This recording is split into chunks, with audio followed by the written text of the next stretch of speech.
Đây Sumner.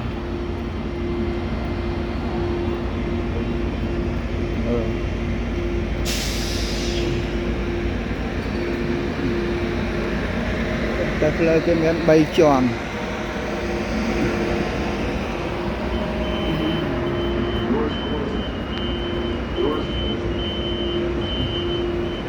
Ta lên cái lăng bay tròn.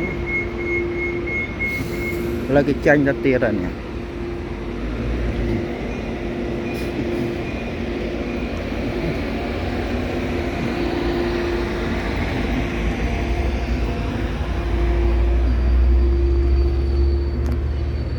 Làm thì mà chăm mồm.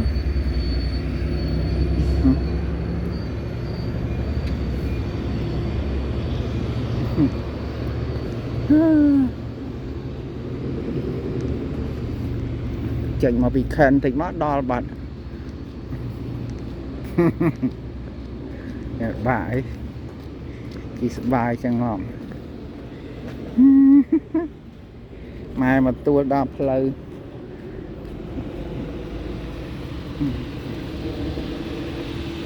Bài để pleu tay vào đây. Này xong rồi. Tập